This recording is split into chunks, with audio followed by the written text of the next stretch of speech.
This podcast is brought to you by the Islamic Center and NYU. For more information, visit our website at www.icnyu.org. أعوذ بالله من الشيطان الرجيم بسم الله الرحمن الرحيم الحمد لله رب العالمين ولا حول ولا قوة إلا بالله العلي العظيم والصلاة والسلام على أشرف الأنبياء والمرسلين وعلى آله وصحبه أجمعين ونشهد أن لا إله إلا الله وحده لا شريك له ونشهد أن سيدنا مولانا محمدا عبده ورسوله. In the name of Allah, the gracious, the merciful, all praise is due to Allah, the Lord of the universe, the Master of the Day of Judgment. I bear witness and testimony to the oneness of Allah, to His magnificence, His omnipotence, His might, His glory, to His being the creator and sustainer of all things, the giver of life, the guider of hearts, the master of the Day of Judgment. And I bear witness to the fact that Muhammad ibn Abdullah sallallahu alayhi wasallam, the servant and final messenger, may the peace and blessings of Allah be upon him and upon all those who choose to tread in his path until the last day. It is said that on one occasion the Prophet sallallahu ta'ala alayhi wasallam came upon a man who was abusing a young child. The narration comes to us in a text known as Al-Adab al-Mufrad, and this man is not aware that the Messenger sallallahu alaihi wasallam is behind him, seeing what is taking place. And so as he narrates in his own experience that he was engaging this boy in this way, he hears a voice behind him saying that Allah has more dominion over you than you do over this child. And he turns to see the best of creation, sallallahu alaihi wasallam, behind him. And anger is apparent on his face. The man, recognizing the anger of the Messenger, sallallahu alaihi wasallam, says, Ya Rasulullah, he is free from this. And your Prophet says to this man, good, because had you not done so, you would have burned in the fire like a flaming coal. This is how our Prophet dealt with people who were abusive. We find ourselves in a time where this country is recognized in this month of October the importance of raising awareness around domestic violence. As Muslims, the recognition of our role in being able to combat this atrocity is not limited to any specific time of the calendar year, but within a recognition of who the divine is and what it means to be a follower of this tradition. We are meant to be people who alleviate inequity and injustice in all of its forms. But a critical understanding that without any doubt, abuse in its entirety, especially physical violence that takes place in homes, whether that is from a husband to a wife, a parent to a child, or even on the rare occasion that it's from a wife to a husband or a child to a parent, it's all haram. You have to think about what kind of God you believe in that believes that that God would be okay with that. We find over and over and over again, example after example within the prophetic tradition of instances where people would come to the Prophet sallallahu alaihi wasallam and they were struggling with the haram that they committed.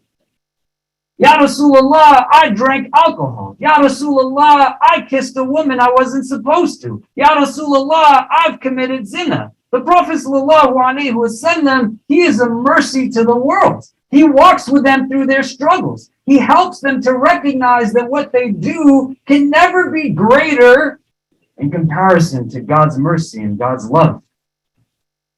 But there were certain haram things that if they took place in front of the Messenger of God, sallallahu alaihi wasallam, his anger would become apparent.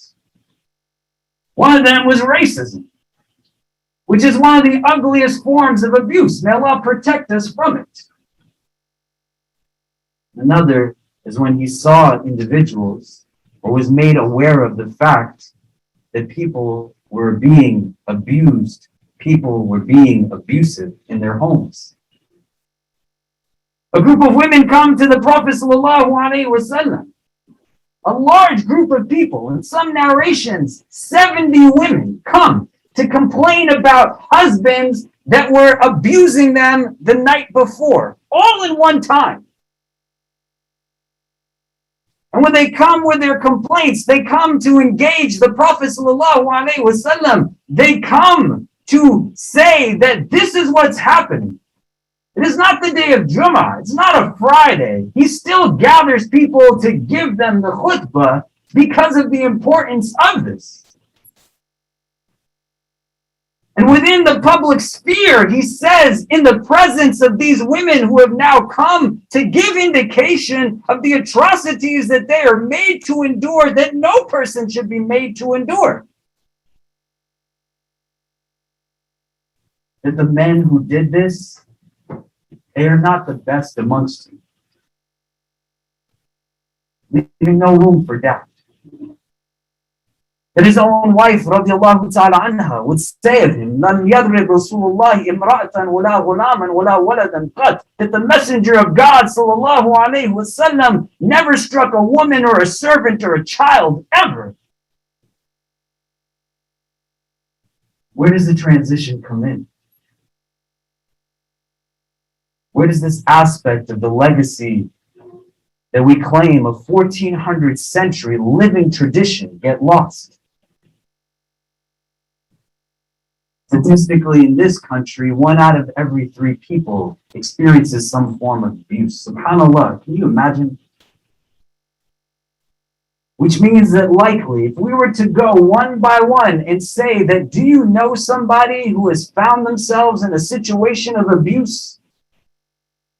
Most of us in this room would say that yes, we have. May Allah make things easy for us and for those who find themselves in this distress. It can't be a rhetorical conversation, but one that recognizes that without any qualification, that this is a deen that teaches us that this is not something that is allowed.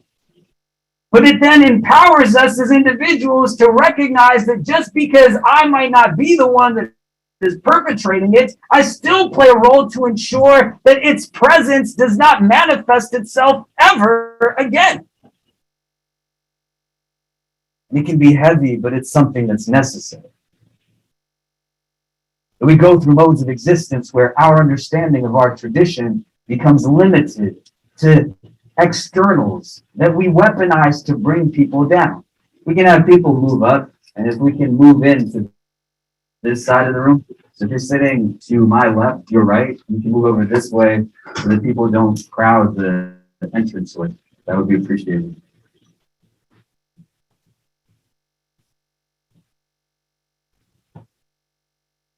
Within it, people go through very difficult struggle. Violence in and of itself is the greatest form of failure. Because what you are now doing is yielding to everything other than any semblance of reason. Ours is a tradition that teaches us to recognize that we are a person in our entirety. You are not just a body that you have sitting physically present here in this gathering. You have a heart, a spiritual space, a qalb. You have an aql, an intellect. You have irada, sheer will and determination. You have a nafs, a lower self. You have a ruh, a soul. When the primary step that you turn to is one of violence, then you are saying, I am not from the people who think. I am not from the people who reflect. I'm not from the people who utilize the mind, the intellect, the aql. I'm in a space where I'm going to yield to the most foundational animalistic tendencies that I have.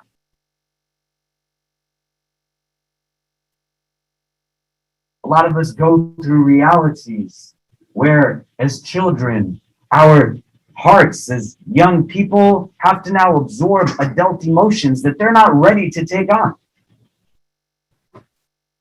We're in spaces where trauma upon trauma upon trauma just gets passed from person to person to person.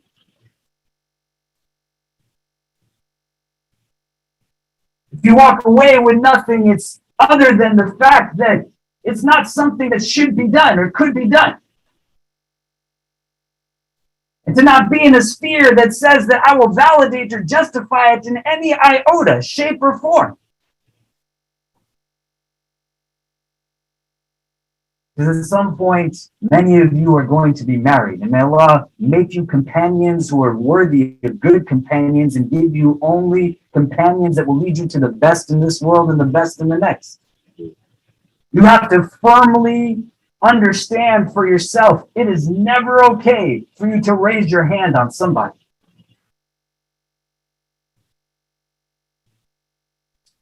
And when you have children, and may Allah bless you with the best of children, to recognize that it is never okay for you to strike a child. I don't know whose sunnah you follow, if that's something that you believe that that's acceptable. Whose book you're reading that's telling you that there's justification to it.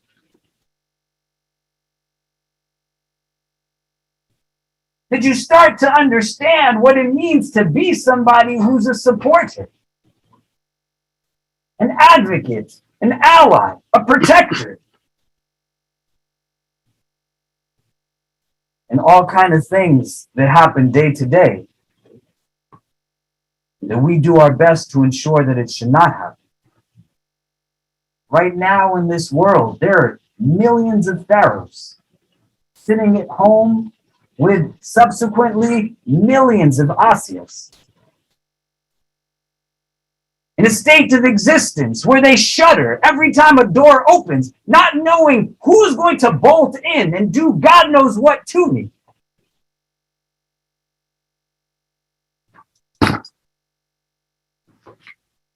I was 18 years old as an undergrad at this university, sitting in many of the classrooms that many of you sit in when you go to school here every single day. At 18, it was the first time I met somebody who was a survivor of domestic violence.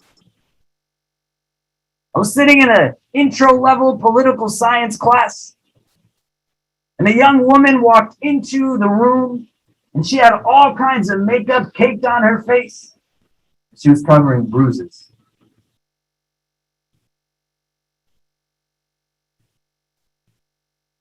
There was definitely foolish Muslims who can only understand what is most simplistic and apparent, and why are you wearing makeup and all of this kind of stuff. Don't trivialize the deen.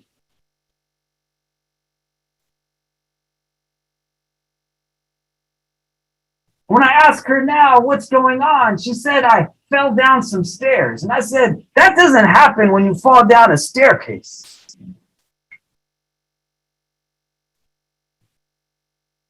But she opened up and made herself vulnerable. She said that last night, my father, he told me that when I graduate, he wants me to marry somebody from another country that my family knows. She said, I don't want to marry this person, and I want to do other things with my life. And even if it's not about finding a job and doing this, I know I don't want to be married to some guy I don't know.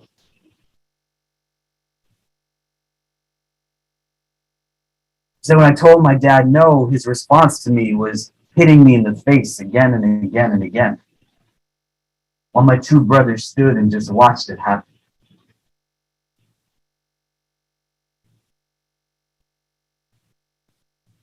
Now she's telling me all of this, and she's letting it out, and she's looking for some kind of support.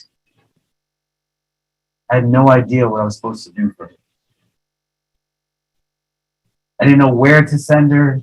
I didn't know what to tell her.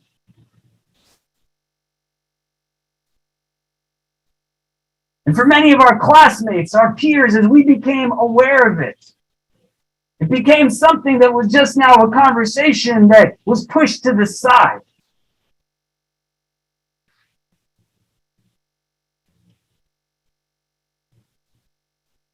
Seven years later, I met that same woman.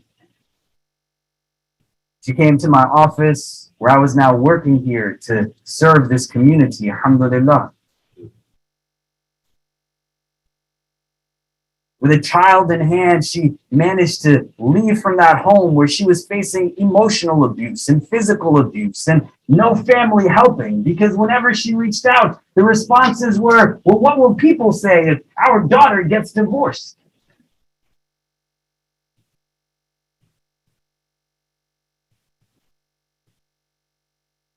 And she gave me a notebook in which she had written reflections and thoughts throughout her entire marriage, journals to put her voice where no one else would listen to it.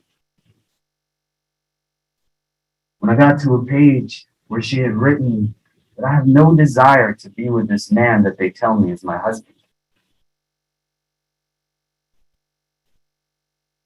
And every time and any time he comes to be with me in the late hours of the night, I feel like I'm just getting assaulted again and again and again.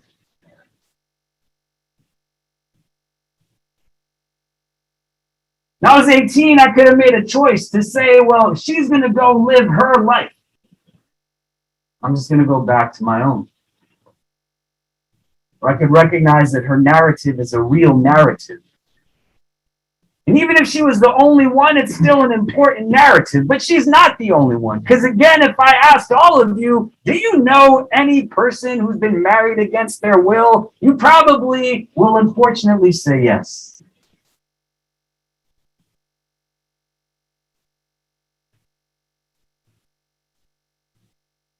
It's over the course of that time, starting from when I was an undergrad, I tried my best to just figure out, what do you do for somebody who's in this situation? Who do you send them to? Because platitudes are not going to work. You can't tell some people to just pray away their pain. You also can't be in a place where you claim to speak on God's behalf, because we're not God. So everything can't be just amounted to, this is a test from Allah, put your faith in Allah. If anything, that person has more strength and faith than most of us can imagine.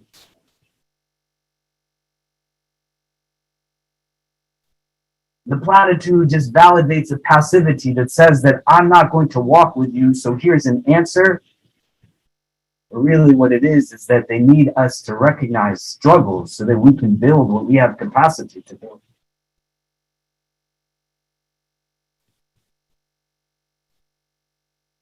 What would you do if a classmate or a friend of yours was going through this?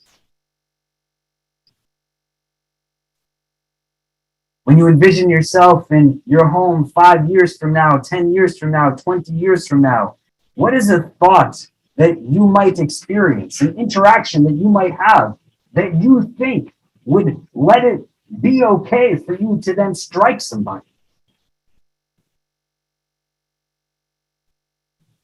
If the answer is there's none, because you don't want to be that person, you start to now move in the direction of saying that, well, what do we do to ensure that people don't have to go through this by themselves?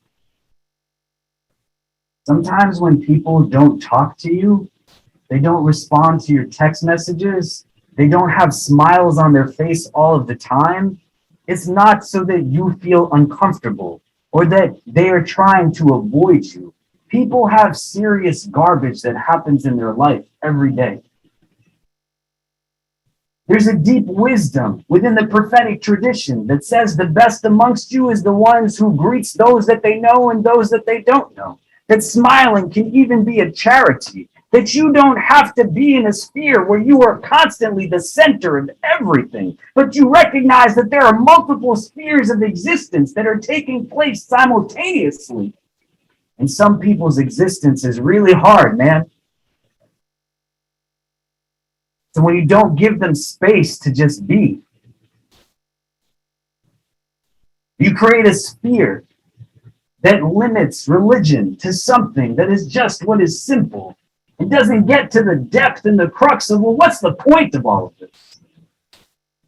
You can't sit in a space like this and allow for your mind to reach its highest potential, to say, why is God giving me the opportunity to be a doctor? Why is God giving me the opportunity to build my startup? Why is God endowing me with credentials and trainings or access to a platform of people like this? Why do you go to Stern? Why do you go to Tisch? Why do you go to the med school, the dental school, the law school, any of these schools? If it's to be self-serving, then you're going for the wrong reason.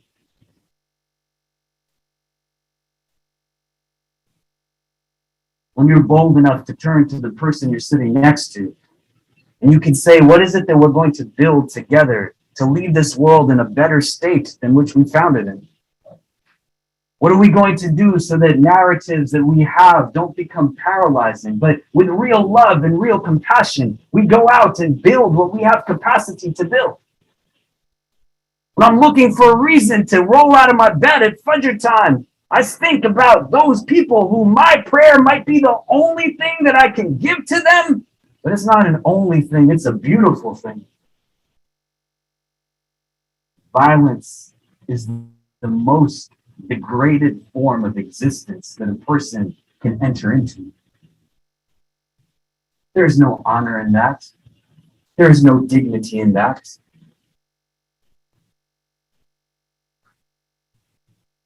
You have to start to think at a deep level. We live in a prism of modernity that is impacted heavily by ideals that sometimes we wonder, what does it even mean? That a recognition of a higher level of conduct somehow is the maintenance of neutrality. We can both sides certain things. If you have a friend that treats a girl like a jerk, then your friend is a jerk. There's no two sides to it. And if you knowingly understand that that person is treating another person poorly and terribly, and at the end of all of it, you somehow say, well, I still have to be a friend to somebody. No, sometimes there's no two sides. Sometimes there's no neutrality. Sometimes you have to dig deep and say, what are my values? What are my ethics? A tradition that tells us that even the goat that has no horns will have recompense against the goat that has horns. Our book tells us that our hands will speak on the day of judgment. Our limbs will speak on the day of judgment. Your eyes are going to say what they saw. Your ears are going to say what they heard. I'm truly sorry for anything that you have ever heard that should not have ever entered into your body and your being. You don't want to pass that on. You want to be able to find your healing as best as you can. You definitely want to never be a source of something that requires somebody else to then heal after their interactions with you. It's more imperative now than at any other time. In the coming weeks, there's going to be different things that, at least when I'm standing up here, we can talk about what does it mean to have communal responsibility and to build for those who are underserved and underprivileged. The clinics, the orphanages, the food pantries, the shelters. Who's going to build them? You're going to build them. Who are you going to build it with? You're going to build it with the people you're sitting with. Why are you going to do it? Because it's the right thing to do. To talk about what this really means in a broader context of existence. A day of judgment, a day of recognition that takes out any idea whatsoever that somehow abusive behavior can be tolerated. to understand what it means to be a participant in a healthy relationship, to live with love, to live with compassion, to live with support. I went to a university in Houston some years ago. I still remember a young woman who was talking to me afterwards, and she said, "Are you trying to tell me that God does not like my father hitting me?"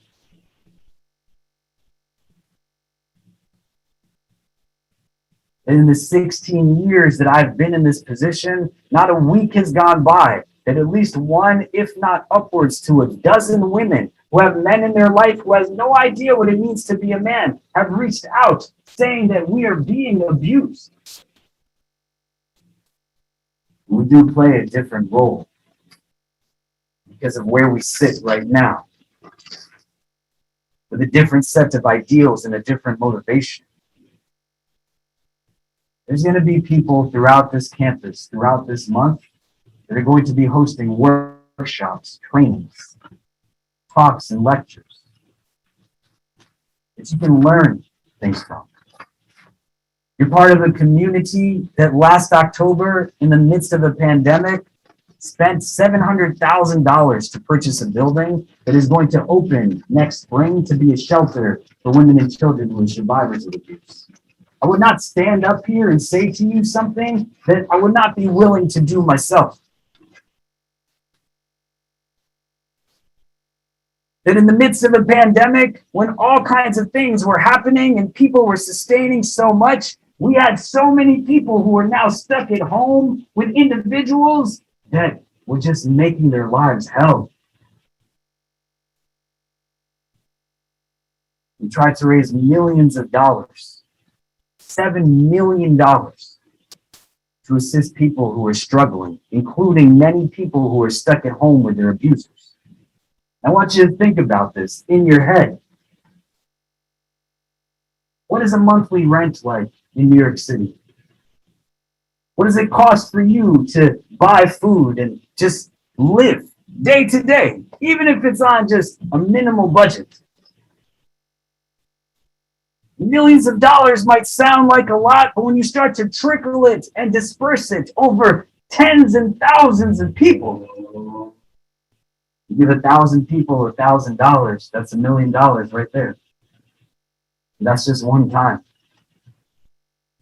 Where they're going to go after that, they're going to come back to us. What will it look like down the line? Totally different, because we're going to ensure that we do what we can. But in order to have those other conversations, you first have to, with your heart, believe and embrace the idea that this religion does not tolerate abuse in any form. That domestic violence is haram, clear and simple. Anybody that you talk to that tries to take a verse to rationalize their own abusive behavior, they're wrong. Don't take religion from those people. They don't know who God is. And you try to then determine for yourself what your future trajectory is going to look like. Make sure that the homes that you build, the children you raise and nurture, the spouses that you are blessed to be companions of in this world and in the next, the employees that serve on your staffs, the individuals that you come into interaction with, from the person who drives you in a car to the person who holds the door open for you or is checking your ID cards, nobody ever gets any form of oppression from you. Physical abuse, emotional abuse, spiritual abuse, sexual abuse, financial abuse. Be a source of hope for people, never a reason they might have dread in this world. You start to envision it. You say, what is the person that I want to be? I remember a young woman who sent me an email that was doing her undergrad here. She said that she was walking through the floors of the Silver Building with a young man that she was in a relationship with. Both were Muslim. And she said he became so angry at me disagreeing with something that he said that out of nowhere, all of a sudden, he grabbed me by my book bag straps and just threw me against the wall. And had a public safety officer not intervened, I wouldn't know what happened. Nobody should have to experience something like that. Do not ever be the cause of something like that. Reflect on what your bonds are built on. Spend some time on this day of Jummah, recognizing why Allah puts you in the seats that you are, what it is that you hope to achieve. Inshallah ta'ala, in the coming weeks, we'll look at this topic that much more from different angles, so that we then as a collective can continue to build and grow where we uniquely have the ability to do. أقول قولي هذا واستغفر الله لي ولكم ولسائر المسلمين فاستغفروه إنه هو الغفور الرحيم. If you would like to listen to more, please donate to www.icnyu.org/donate. For more of our virtual programs, go to www.icnyu.org/classes. If you have any questions, email us at info@icnyu.org.